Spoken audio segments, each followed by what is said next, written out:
बहुत ही आदर सम्मान के योग्य यहाँ पर उपस्थित श्रद्धेय समस्त स्वामी जी महाराज, सन्यासीगण, वानप्रस्थीगण, हमारे बीच में उपस्थित यज्ञ के ब्रह्मा श्रद्धेय मुनि जी, सम्माननीय भारतवर्ष के प्रसिद्ध भजन उपदेशक सम्माननीय पंडित नरदेवाले जी, यहाँ पर उपस्थित अन्य सभी आर्य महानुभाव, सभी सज्जन और मातृशक्ति, बहुत ही सुंदर विचार आपने सम्माननीय पंडित जी से और श्रद्धेय मुनि जी से श्रवण किए थे। स्वामी जी महाराज आज की सभा के अध्यक्ष पद पर विराजमान हैं और जैसा कि आज का जो विषय रखा गया है वो है राष्ट्र रक्षा, राष्ट्र धर्म। ये सत्य है कि दुनिया में केवल मनुष्य ही नहीं, दुनिया का हर प्राणी सुख चाहता है। हम सब सुख की कामना करते हैं, हम सभी मनुष्य। हम यदि दुनिया में कोई भी व्यवस्था जुटा रहे हैं, हमने अपने लिए मकान बनाया है, तो हम अपने लिए गाड़ियां खरीद रहे हैं, तो हम अपने लिए पैसा कमा रहे हैं, तो हम कोई भी कर्म जगत में करते हैं, हमारा उद्देश्य यही होता है कि हमें सुख मिलना चाहिए। एक बात है ना, अगर हम और आप यहां एकत्रित हुए हैं, यहां हवन में भाग लेने आए हैं, प्रवचन सुनने या सुनाने के लिए भी आए हैं, तो हमारा उद्देश्य यहां भी क्या है? सुख ही है। जब पूछा गया महात्मा चाणक्य से कि यदि हम सुख प्राप्त करना चाहें तो क्या करें, तो महात्मा चाणक्य ने कहा सुखस्य मूलम धर्म। सुख का जो मूल है वो धर्म है। अगर तुम धर्म से जुड़ जाओगे, और धर्म का पर्यायवाची है सत्य, यदि तुम सत्य से जुड़ जाओगे तो मतलब तुम सुखों से जुड़ गए हो। सम्माननीय पंडित देशराज सत्येक्षु जी एक किस्सा सुनाया करते हैं। जैसा कि विषय रखा गया है ना, राष्ट्रीय विषय, आज देश की स्थिति ऐसी बनी हुई है, जहां भी देखें उधर हमने सत्य को छोड़ दिया, ईमान को छोड़ दिया। एक छोटे से घर परिवार से लेकर मुनि जी ने बताया कि हमें यदि चोरी करने का मौका मिलता है तो हम चूकते नहीं हैं। बड़े बड़े कार्यालय, बड़े बड़े नेता, सब नहीं लेकिन अधिकतर, और बड़े बड़े नेता ही नहीं, कई बार बड़े बड़े धर्म गुरु भी बड़ी बड़ी चोरी करते हुए पकड़े जाते हैं, जिन्हें दुनिया पूज रही है धर्म गुरु मान करके, और वो इतने इतने भयंकर अपराधों में लिप्त पाए जा रहे हैं जिसकी हम और आप कल्पना नहीं कर सकते। आखिर राष्ट्र को कौन संभालेगा? ये व्यक्ति जो है वो तो राष्ट्र को विनाश के गर्त में ले जाएंगे। एक बात कही है तुलसीदास जी ने। तुलसीदास जी ने कहा कि कपटी कुटिल कलह प्रिय क्रोधी, वेद विदूषक विश्व विरोधी। कहा कि जो व्यक्ति कपटी होता है, कपटी का मतलब कल बताया गया था, मनस्य एकम वचस्य एकम कर्मण्य एकम महात्मनाम। व्यक्ति के जो मन में है वही वाणी में हो, और जो वाणी में है वही कर्म में हो, वो तो महात्मा है। और व्यक्ति के मन में कुछ और है, वाणी से कुछ और बोलता है और कर्म कुछ और करता है, वही व्यक्ति दुरात्मा है, वो कपटी है, वो कुटिल है। ने कह दिया, सबसे पहले हमें अपना निर्माण करना है।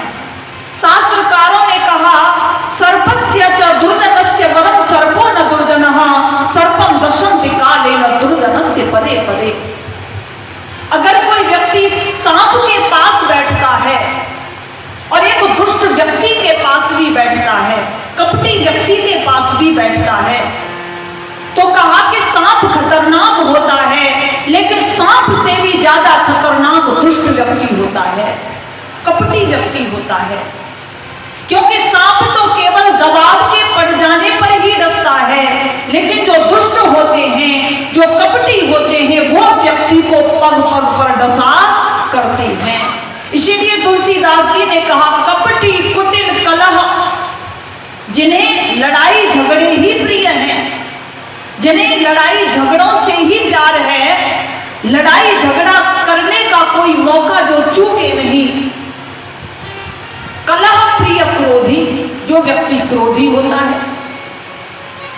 अगर हम बात करें राष्ट्र निर्माण की और हमारे अंदर क्रोध रूपी विकार है, तो क्या हम राष्ट्र का निर्माण कर सकेंगे? जब व्यक्ति पर क्रोध हावी होता है ना, तो व्यक्ति बिल्कुल पशुवत बन जाता है। क्रोध में व्यक्ति को ये होश नहीं रहता। इसीलिए आयुर्वेद में कहा गया, आयुर्वेद में वैद्य से कहा, वैद्य तू क्रोधी व्यक्ति का कभी इलाज मत करना, क्रोधी को तो ठीक ही नहीं कर पाएगा। तू एक रोग को, क्रोधी के को दूर करेगा, उसके तुरंत बाद दूसरा रोग पैदा हो जाएगा। दूसरा रोग तू ठीक नहीं कर सकेगा, तुरंत तीसरा पैदा हो जाएगा। और इसीलिए हमारे ऋषियों ने कहा है, मुनिनाश कोपः चांडालः, अर्थात मुनि के वेश में क्या पाया जा रहा है अधिकतर? अगर हमने वेश साधु का बना लिया है, अगर हमने वेश संत का बना लिया है और फिर भी हम क्रोध कर रहे हैं, तो कहा कि उसे चांडाल कहा जाता है। कहा है पशुओं में कुत्ते को चांडाल कहते हैं, और मुनि के वेश में क्रोध करने वाले को चांडाल कहते हैं। हालांकि इसका अर्थ ये नहीं कि क्रोध केवल साधु सन्यासी को नहीं करना चाहिए। क्रोध तो हर किसी के लिए हानिकारक है, चाहे कोई गृहस्थी है।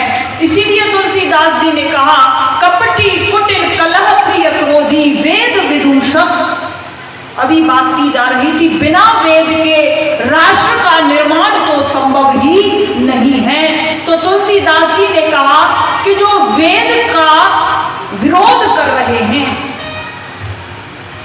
आज कितने व्यक्ति हैं जो वेद की बातों को स्वीकार ही नहीं करते। कई व्यक्ति ऐसे हैं जो वेद के अंदर बिगाड़ डाल दिया गया।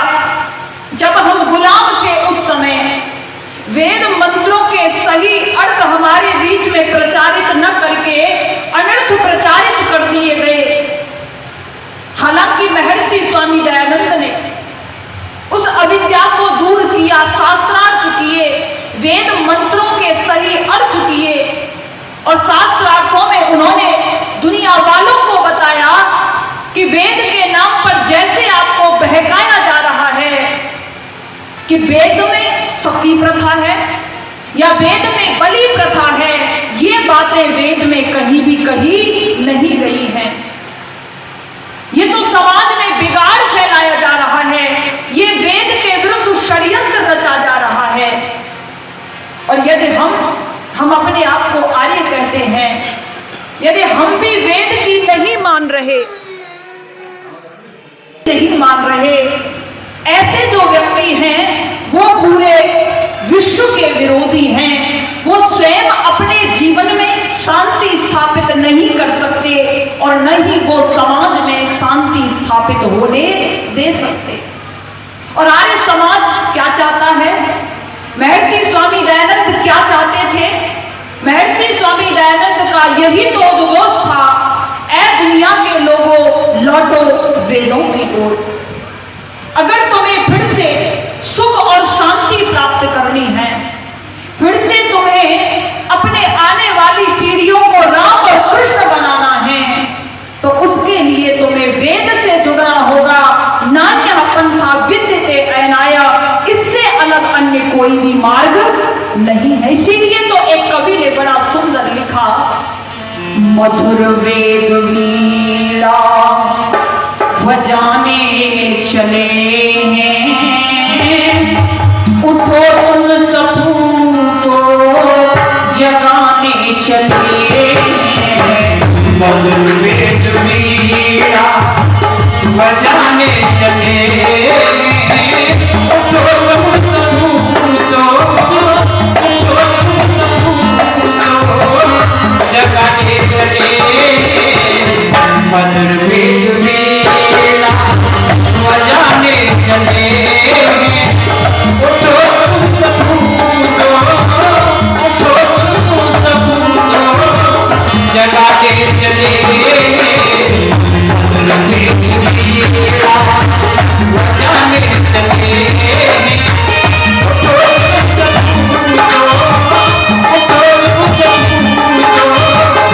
जगाने चले। मधुर वेद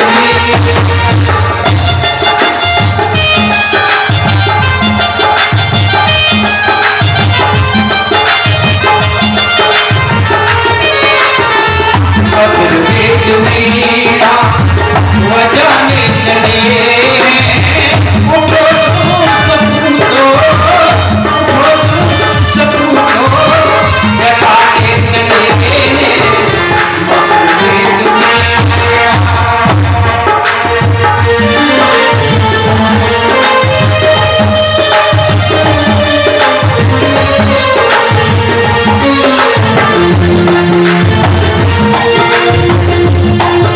किसी राष्ट्र को या समाज को मजबूत बनाने के लिए संगठन होना बहुत आवश्यक है। लेकिन हम बिखरे, धर्म के नाम पर हम बिखरे हैं, जातियों के नाम पर हम बिखरे हैं, ईश्वर के नाम पर हम बिखरे हैं। और यदि हम यूं ही बिखरते रहे तो हमारा यह भारत देखते देखते इसकी वो दुर्दशा हो जाएगी जिसकी कल्पना करके बुद्धिमान लोग कांप जाते हैं। कवि ने लिखा, यहाँ ताने वाले बुने जा रहे हैं, यहाँ ताने वाले, यहाँ ताने वाले बुने जा रहे हैं, यहाँ ताने वाले बुने जा रहे हैं। नित्य पंथ नूतन गढ़े जा रहे हैं, नित्य पंथ नूतन गढ़े जा रहे हैं, पुनः सुधी घुटी मिलाने चले हैं। पुनः सूखी घोटी पिलाने चले। मधुर वेद वीणा बजाने चले हैं, उठो सपूतो जगाने चले हैं। मधुर वेद वीणा बजाने चले हैं, उठो सपूतो वीरो जगाने चले हैं। मधुर वेद वीणा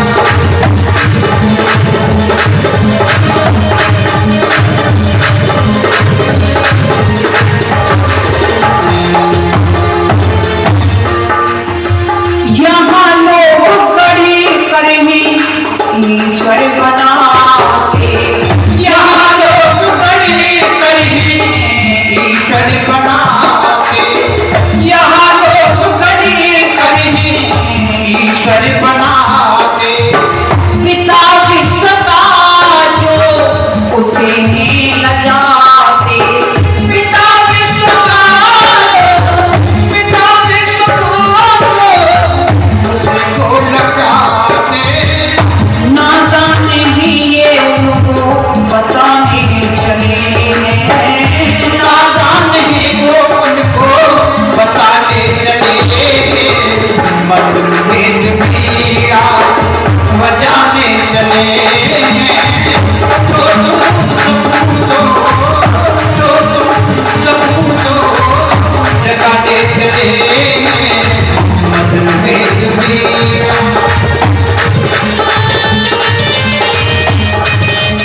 उठो सपूतो जगाने चले मधुर पेट मीरा बजाने चले उठो सपूतो जगाने चले मधुर पेट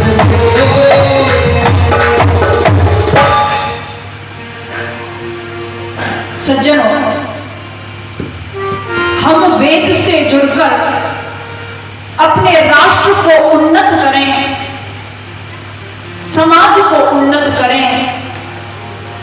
समाज में जो बहुत प्रकार की अंध परंपराएं पनप रही हैं, उन अंध परंपराओं को छोड़ दें।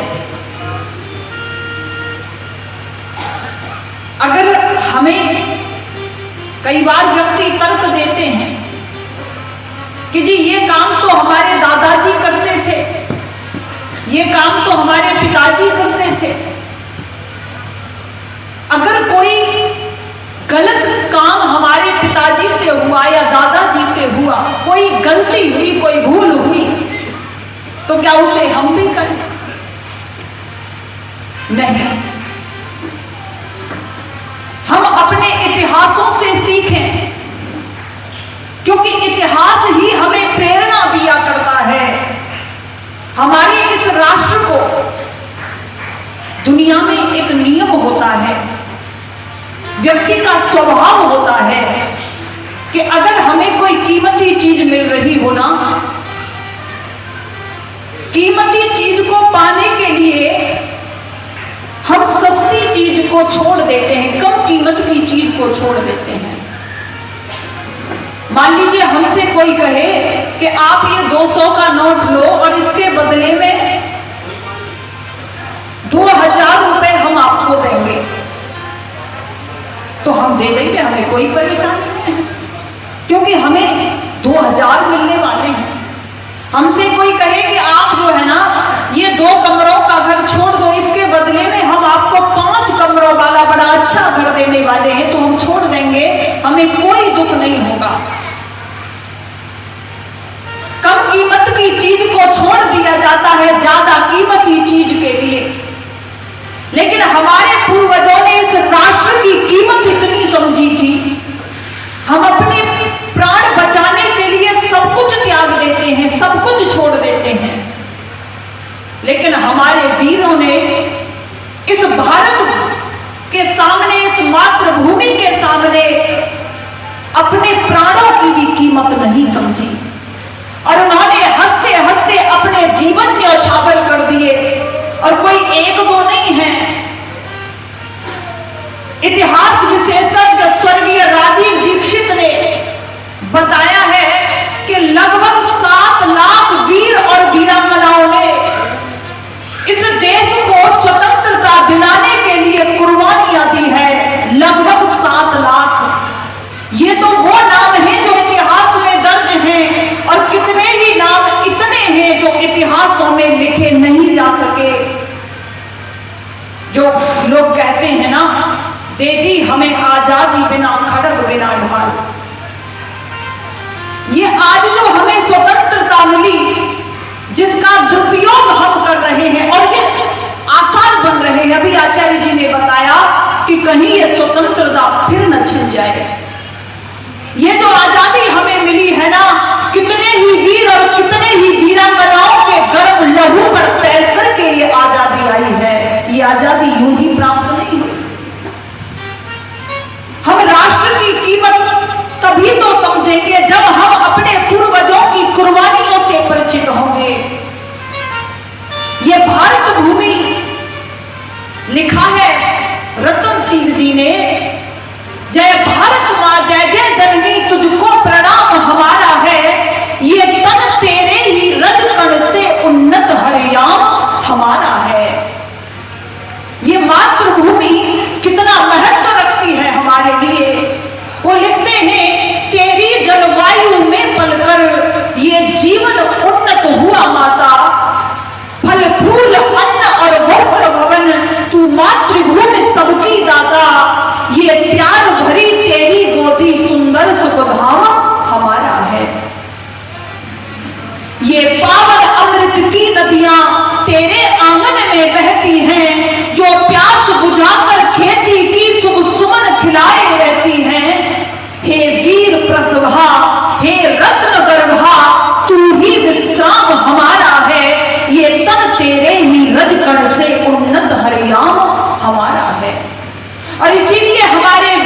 दिया करते थे।